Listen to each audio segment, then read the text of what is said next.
그 티켓이 나갔다고 해서 너무너무 놀랐어요. 감독님도 굉장히 놀라셨는데 시작하기 전에 잠깐 감독님에 대해서 아시겠지만 짧게 소개를 드릴게요.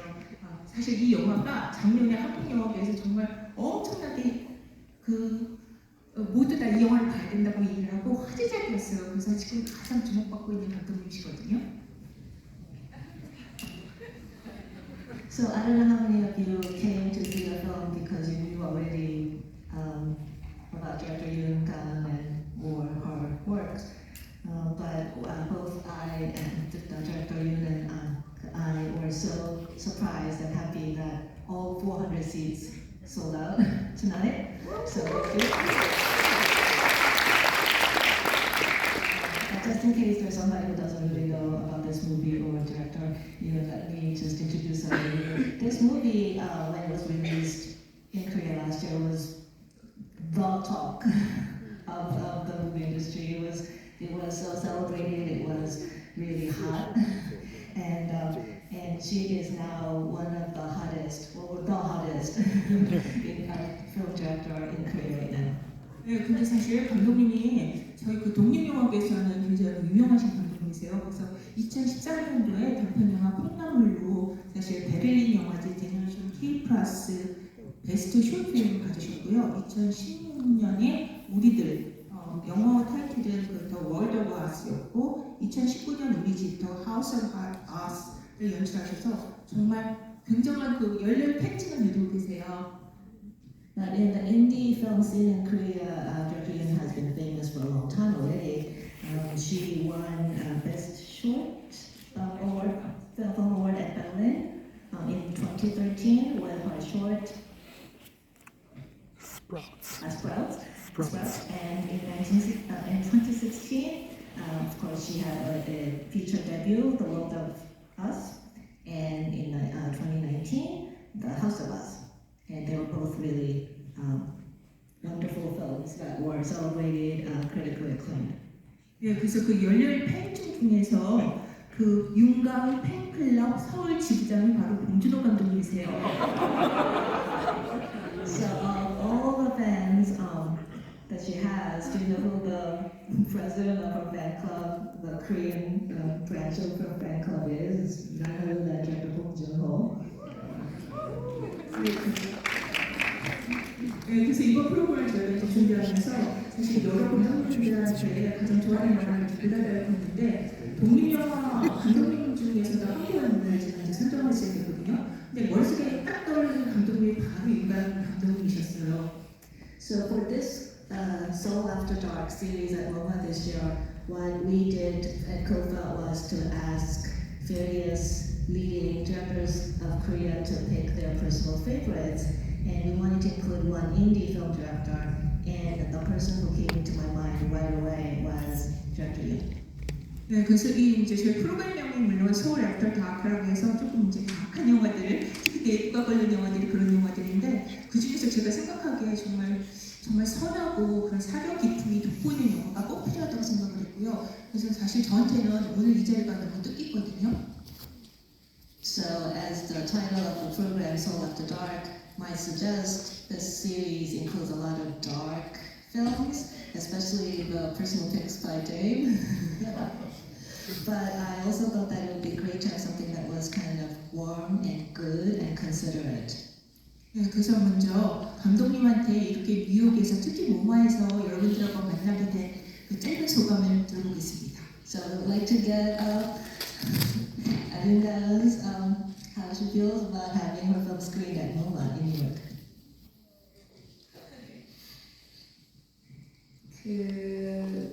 너무 이상하고 좀 믿기지도 않고 꿈 같은 기분입니다. It's a little unfamiliar, strange, maybe it's like a dream, and it's a little incredible still.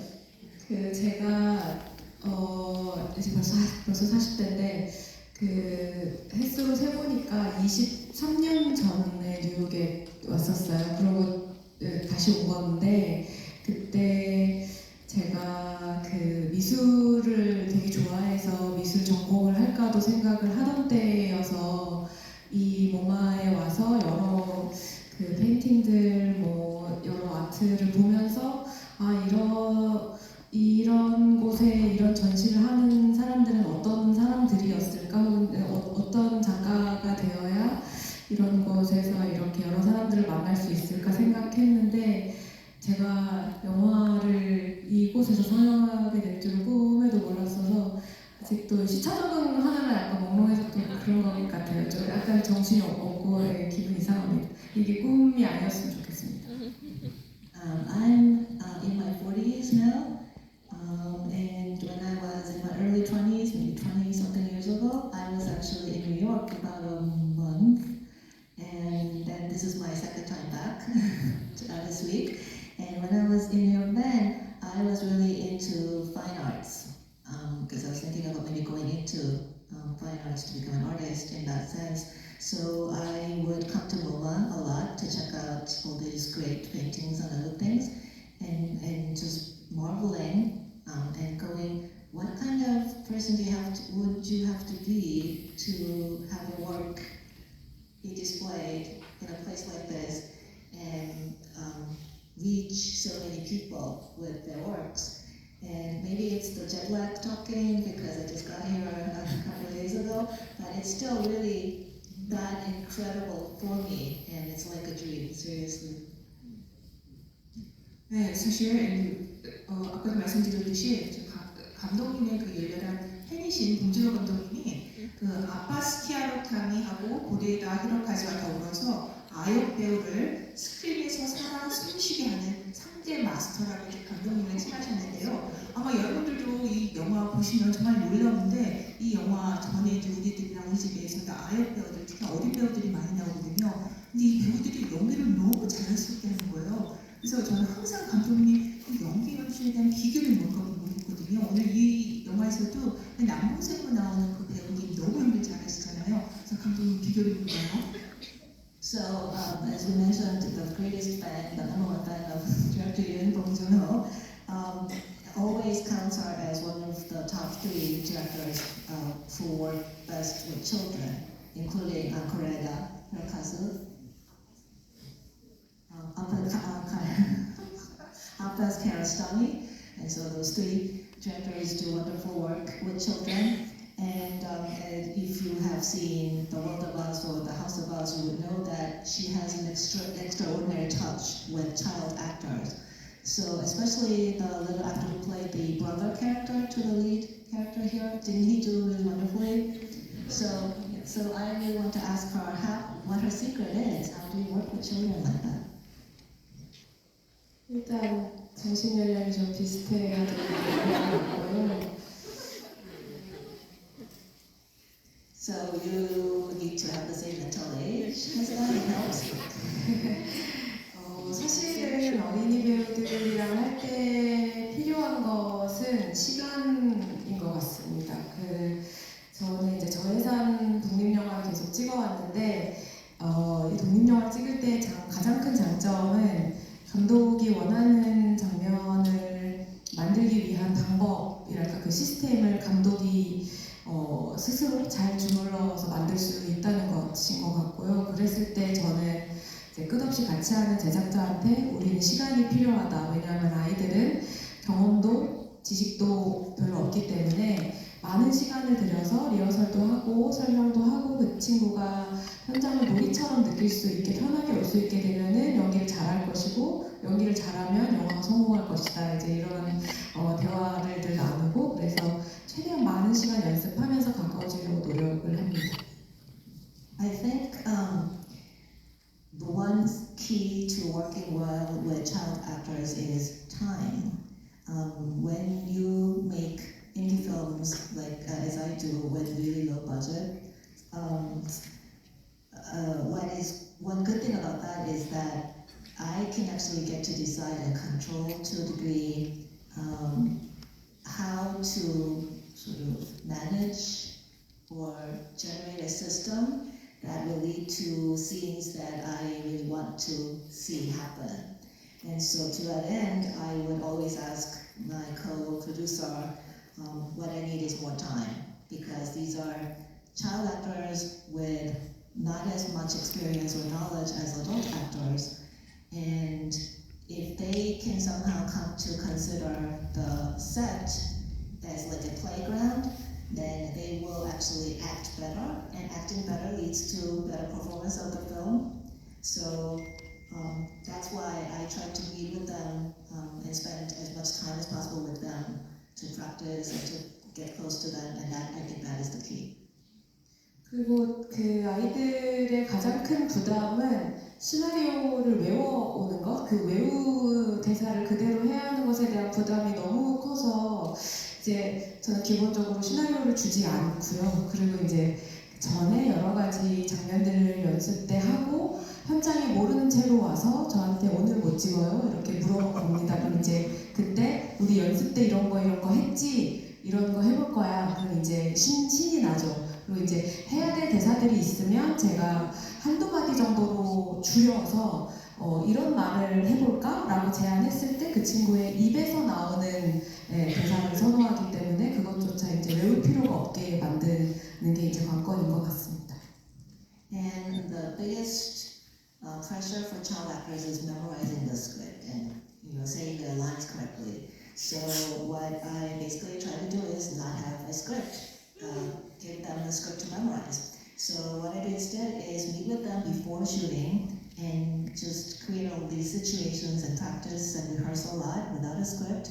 And then when they come to the set, they don't really know what particular scene that they're going to shoot on that day. So they'll come and say, like, what are we doing today? What scene are we shooting today? So, and then I'll say, oh, remember when we rehearsed, we did this and this kind of scene? That's what we're going to do. And then they get really excited to do that, to recreate and act that.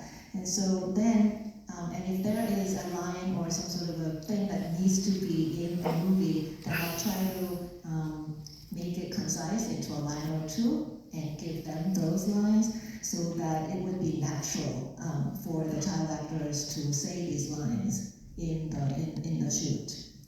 So it's not really like memorizing everything and saying the lines, with the punctuations and everything 100% correctly. 네, 그리고 아마 여러분들 느끼셨듯이 여기 그 주인공의 어머니들 그 연기하신 장혜진 배우님 아마 기생충 보신 분들은 금방 아실 거예요. 얼굴이 낯익어서. 근데 대부분의 배우들이 사실 전문 배우가 아니고 특히 이 주인공 주인 역을 맡은 배우님도 이 전에는 전혀 연기 경험이 없으신 배우님이시거든요. 근데 정말 놀랍게도 연기를 고등학교 고대의 연기를 너무 잘하잖아요. 그래서 이 배우님을 어떻게 캐스팅했는지 그 뒷이야기도 좀 궁금합니다. 그리고 연기 지도는 어떻게 하시는지도.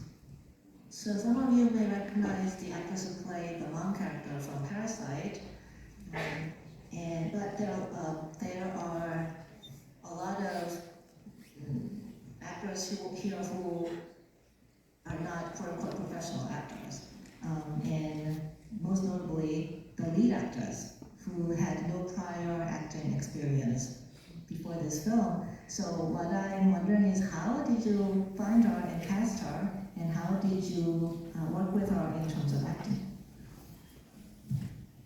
그 주인의 엄마인 태선 역을 맡으신 장혜진 배우님은 제가 10년 전에 첫 장편 영화 우리들이라는 영화를 했을 때 그때 이제 엄마를 맡아주시면서 처음 같이 만나게 됐는데 그 뒤로 제가 특히 이번 시나리오를 쓸 때는 제 머릿속으로 제일 먼저 캐스팅한 배우님이셨어요. 너무너무 바쁜 스케줄 속에 있었지만 저는 사실은 저 개인적으로는 엄마가 돼본 적이 없어서 딸과 어떤 일을 겪을 때 어떤 마음속으로 어떻게 들어갈까 이런 고민을 더 깊게 못하는 부분이 있었는데 장혜진 배우님께서 언제나 그 부분을 그 배우님의 경험과 어떤 배우적인 역량으로 많이 채워주셨어요. 그래서 가장 1순위로 캐스팅을 부탁드렸고 그래서 혜진 선배님이 너무 기꺼이 다른 스케줄을 다 같이 보통 배우가 여러 가지 작품을 동시에 하기도 하는데 이 작품을 할 때는 내가 온전히 이것만 하고 싶다라고 결정을 하시면서 좀 다른 스케줄을 미루면서까지 작품에 들어와서 함께 해주셨고요. So the actress Jang Hae-jin is somebody that I met about 10 years ago for my first feature, The World of Us, where she played the mother character. And when I was writing the scenario for this film, I kind of had her already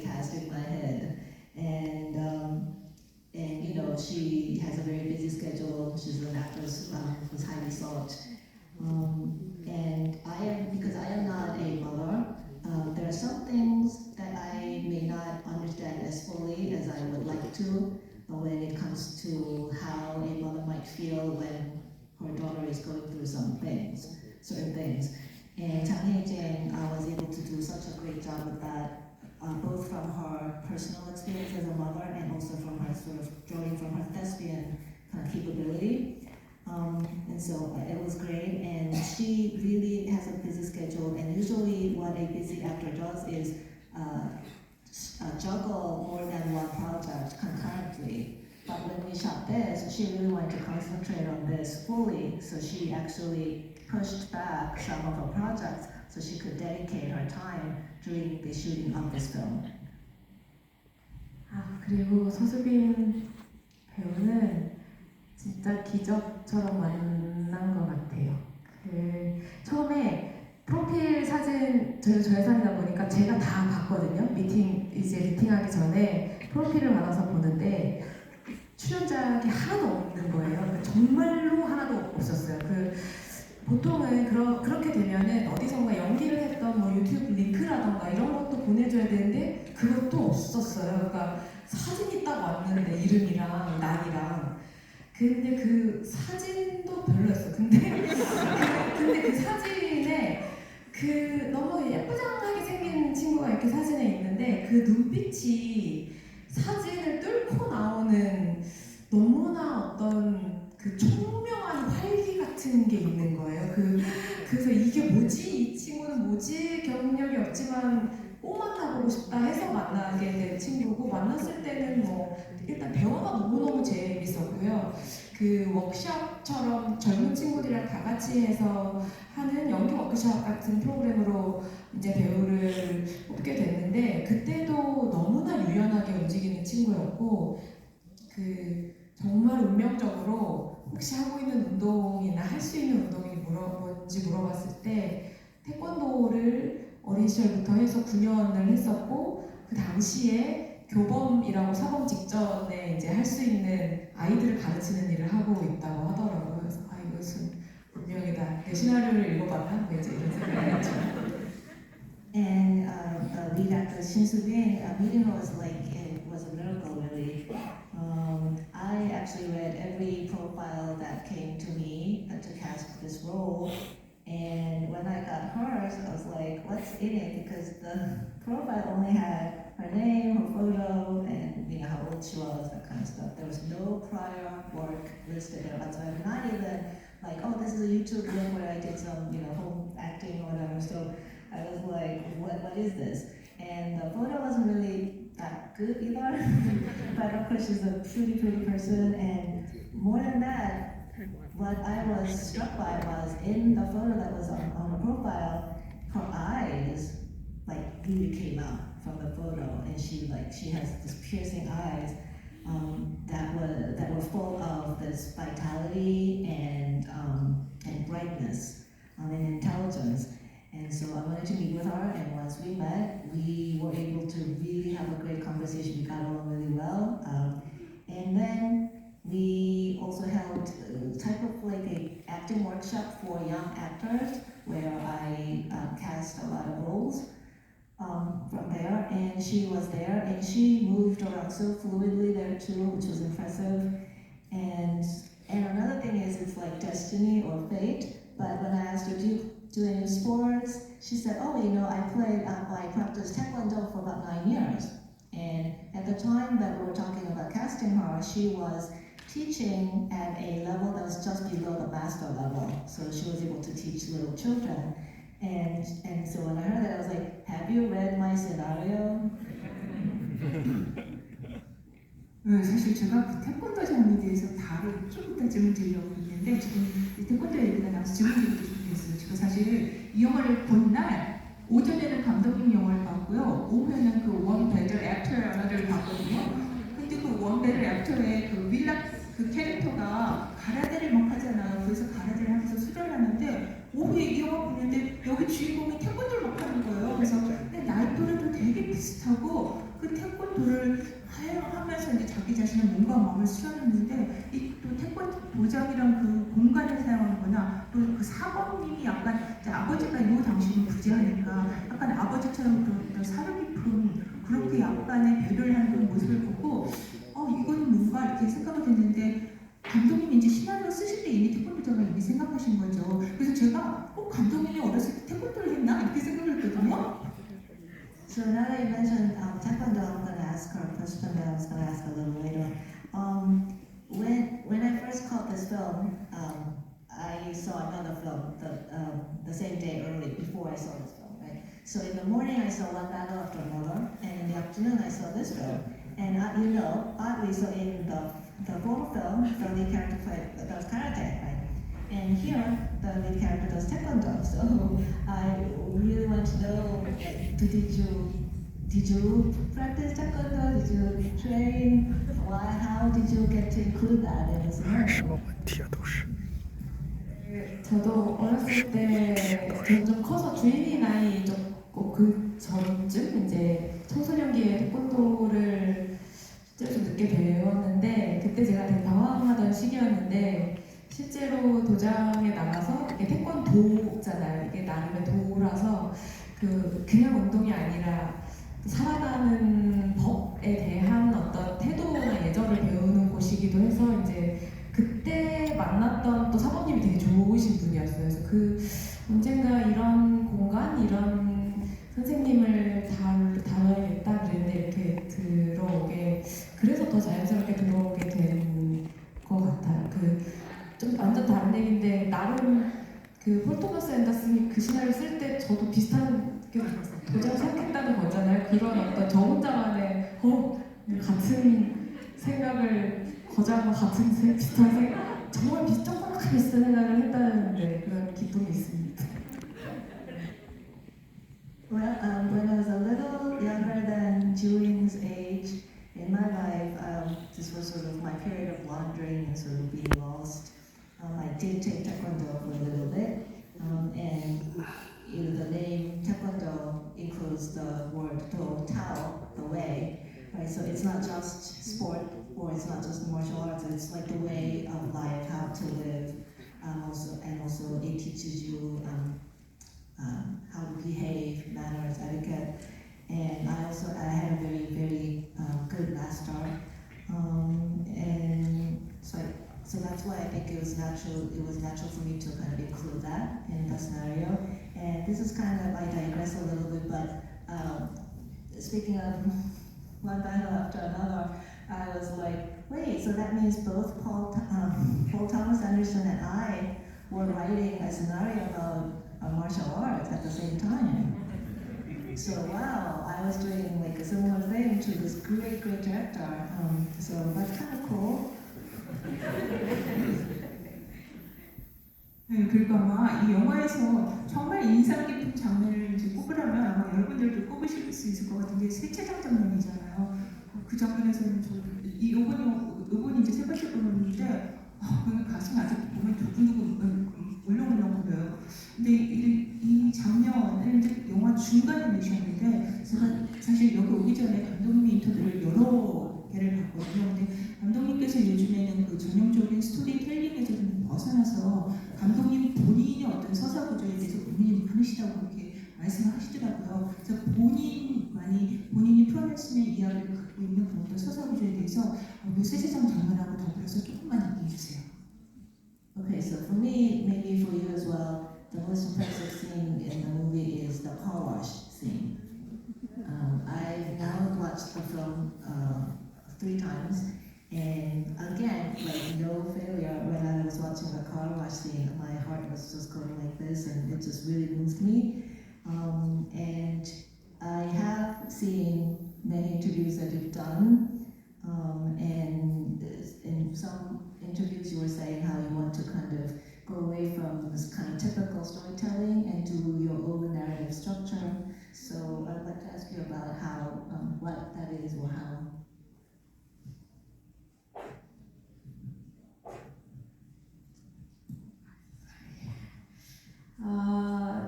제가 이게 코로나 특히 이제 코비드 시기를 지나면서 OTT로 공개되는 여러 영화나 시리즈 장면들이 더 많아지고 극장은 뭐랄까 셧다운되고 이제 이런 시기들을 이제 한국에서 특히 더 심각하게 겪었는데 전 세계적으로 그랬지만 그 시기를 지나면서 뭔가 영화관에 사람들이 더 이상 오지 않는데 왜 그럴까 이제 이런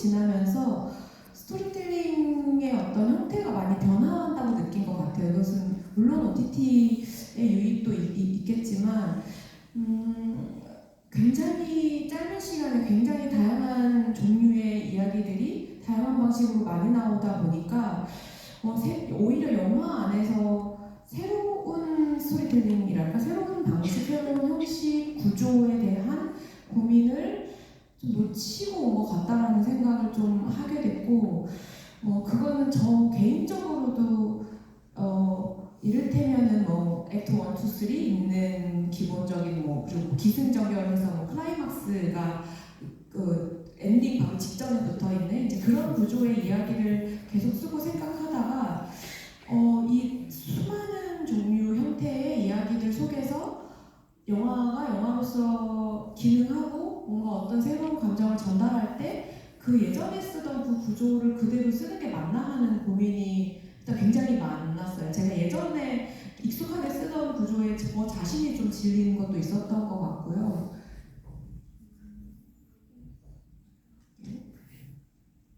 So, since COVID, a lot of things changed, and now we get a lot of series that get released on OTT. And during COVID, and after COVID too, a lot of theaters shut down and everything. And I think in Korea maybe it was a little more severe than in the States, but I know that it was pretty similar all over the world. And so while I was sort of going through that phase, I got to wondering, why is it that people are not coming to theaters anymore? And it's not just because of COVID, right? So then I really got to think about the concept of the storytelling itself, and how and the changes in the form of storytelling. So I guess OTT is one factor of why there has been changes to the forms of storytelling, but I thought that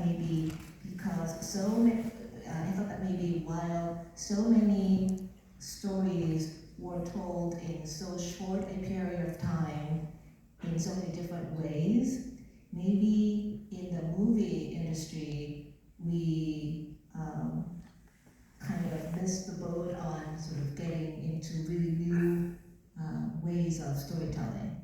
So, of course, the typical storytelling would be like you have actor 1, 2, 3, and then you have that 4-part, narrative structure where the climax comes before the ending, the denouement.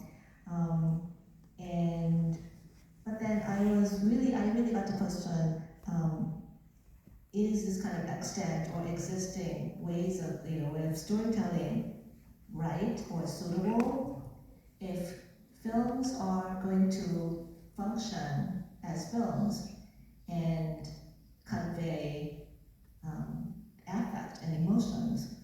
So that was one. And another thing is just personally I was kind of getting sick of the ways that I had been doing things.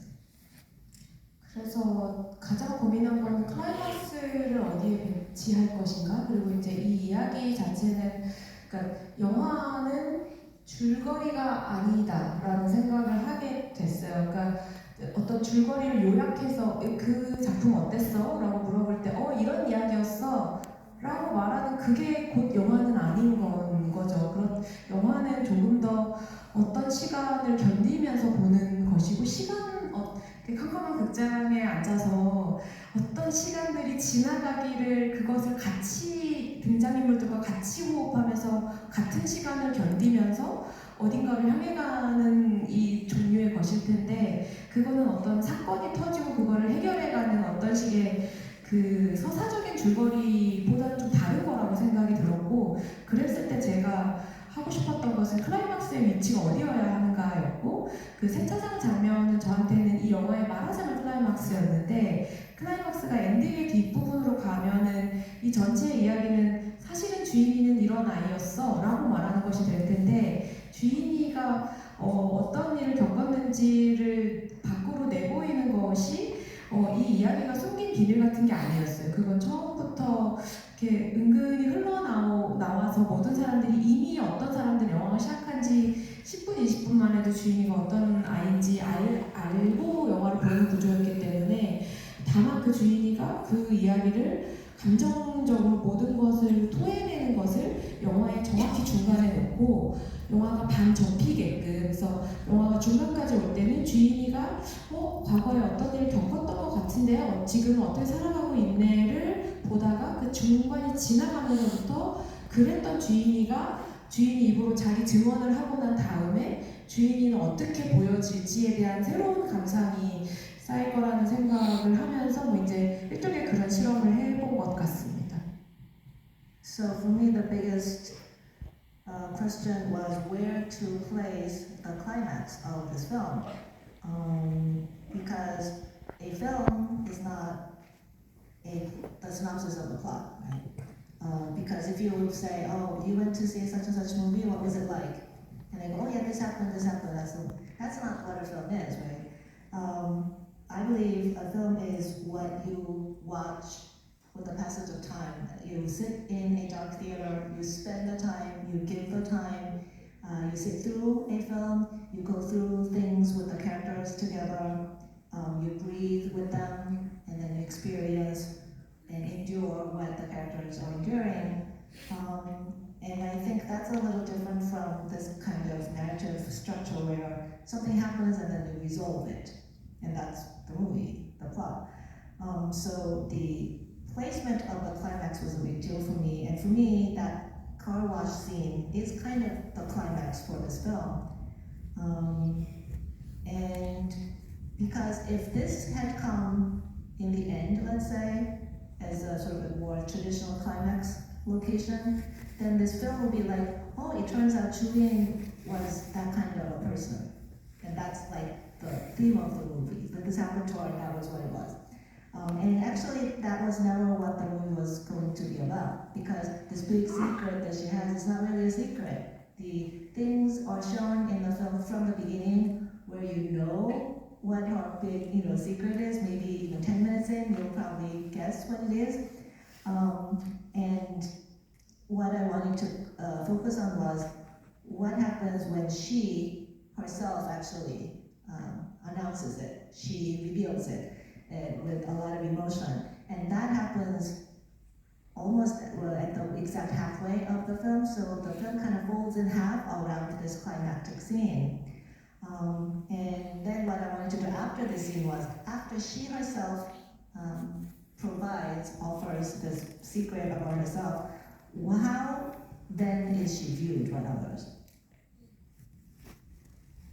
네, 그래서 사실 주인공인 주인 캐릭터가 그 이름이 사실 한국말로는 주인, 이 주인공인 주인이 이 세계도 주인이 돼가지고 한국말로는 굉장히 그 워드 플레이가 재밌다고 생각을 했는데 영어는 어떻게 표현할지 모르겠는데 영어 타이틀도 월드업 나오더라고요. 그래서 감독님이 이 주인공의 이름을 주인이라고 처음부터 생각하시고 어떤 의미를 갖고 그 이름을 지으셨는지, 그리고 혹시 영어 타이틀도 감독님 생각이셨는지 궁금해요. So the character's name is Chu-Ying, and in Korean that means owner. Also, it's part of the word that means lead character. 주인공 is the word. So, she's the owner of the world. That's the Korean title actually, so it's a pun. But then the English title really that we know is World of Love. So I wonder whether you actually meant to name the character Chu-Ying, and then did you come up with the English title, or did you have a say in it? 그 한국 타이틀은 이 테마를 제가 본격적으로 쓰기 시작한 지 본격적으로 썼던 한 5, 6년 되는데 그 사이에 진짜 많이 제목이 바뀌었어요. 근데 이제 이 제목이 떠오른 다음부터는 이 제목에 맞는 스토리 플롯이 잡힌 것 같고 그 다음부터는 바뀌지는 않았는데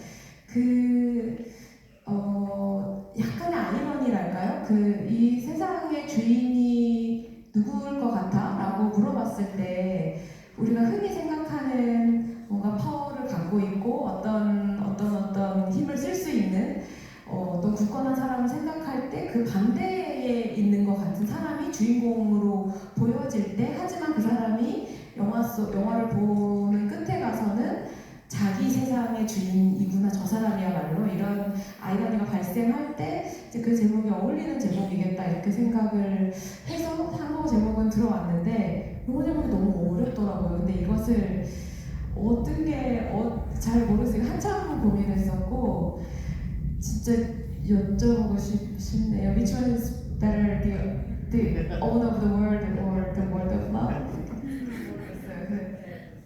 모르겠어요. So I wrote this the scenario maybe 5 or 6 years ago, or I began, and then since then the film went through a lot of changes in terms of title. At once I settled on the Korean title of The Owner of the World. That's sort of settled the plot as well, and from then I did not change the title. And ironically, maybe that when you think about a phrase, the owner of the world, you think of somebody maybe powerful, very solid, like that. But then I wanted to sort of attach that name to somebody who might appear to be the opposite of that. Who nonetheless, by the end of the film, becomes the owner of their own little world. So that was the Korean title. And with the English title, I don't know, because I really deliberated hard, like on what would be the right title for it. What do you think? Do you like The World of Love or The Owner of the World? 네, 그래서 저한테 주어진 시간이 많지 않아서 두 가지만 짧게 여쭤보려고 하는데, 사실 이번 프로그램이 제가 한국 영화계를 대표하는 감독님들한테 그 리스트를 받아서 물론 데이비도 선정했지만 그 리스트를 갖고서 이렇게 영화를 선정했거든요. 근데 감독님한테 한국 고전 영화 중에서 한 편 미국 관객들한테 보여주고 싶은 영화가 뭐냐고 여쭤봤더니 변영주 감독님의 다큐멘터리 낮은 목소리를 보셨어요. 그래서 그거를 왜 추천하셨는지 잠깐 짧게 들어보겠습니다. Okay, so we don't have a lot of time, a couple more questions. As you know, we asked a lot of directors to come up with their own favorite films for this film series, and Director Yoon's personal choice was The Murmuring, which is a documentary from 1995 by director Hyun Young-ju, and I would like to know why it is that we picked this film. 이제 곧 상영을 하는 것으로 알고 있어서 그 영화를 극장에서 처음 보실 관객분들 정말 부럽다고 말씀드리고 싶고요. 저는 그 작은 화면으로밖에 못 봐가지고 처음에 그 영화를 선택한 이유는 30년, 벌써 30년 전에 나왔지만 일본에서 이제 1900년대 초 중순에 이제 일본에 이제 징병이 돼서 그 전쟁 당시에 그곳에서 포로가 돼서 그 종군 위안부로 살아가신 어린 시절에 그분들이 이제 할머니가 되셨을 때 이제 그분들이 여전히 자신의 목소리를 내면서 그 증언을 하시는 그 과정 자체, 그리고 살아가시는 모습들을 담은 다큐멘터리인데 그 당시에도 그랬는데 지금 봐도 그 바로 옆에서 인생의 가장 큰 비극을 겪은 사람들이 어떤 얼굴을 하고 있는지, 그분들의 아주 아이 같은 모습의 미소를 여전히 갖고 있는 모습과 용감하게 자신의 진실을 이야기하는 모습, 이런 그 실제 살아있는 그 생존자의 얼굴을 정확히 담은 다큐멘터리여서 여전히 볼 때마다 가슴이 벅차오르고 살아간다는 게 무엇인지, 아픔과 상처를 갖고도 용기 있게 앞으로 나아가는 삶이 어떤 것인지 그 다큐멘터리를 통해서 볼 때마다 배우는 것 같아요. 그래서 꼭 보셨으면 좋겠습니다.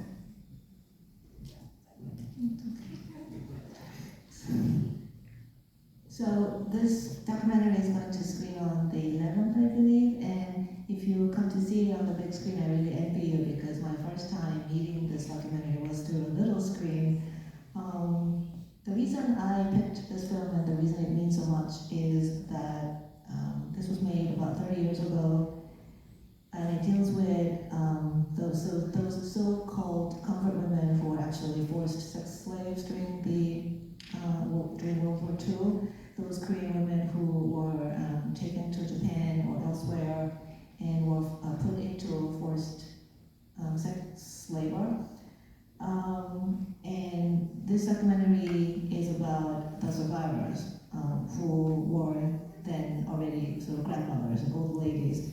And it deals with the testimonies they were giving about what had happened, and also their daily lives. And even now when I watch it, it shows somebody who went through the biggest tragedy of their life can live now, and how they can look childlike, happy, or they can show this courageous face. And I felt that it really captured the accurate face of what a survivor is. And that really makes me think about what it means to live or live on, and how to have courage in the face of pain and wounds. And so I still draw a lot of inspiration from it, even today when I watch the documentary. 네, 그럼 마지막 질문으로 감독님이 지금 준비하고 계신 작품이 뭔지 들어보겠습니다. 아마 여기 감독님 팬들도 좀 있을 것 같은데 저 너무 궁금하거든요. 마지막 질문입니다. So I'm going to ask this question for those fans of the director here. So I would like to know what your next project is, what you're working on right now. 이제 열심히 쓰려고 그 겨울에 한국에서는 극장의 시간들이라는 그 옴니버스 단편 영화 개봉을 하는데 이제 열심히 앞으로 단편 빨리 써서 너무 길어지지 않게 작품 선보이려고 합니다. So I have to get to writing really soon.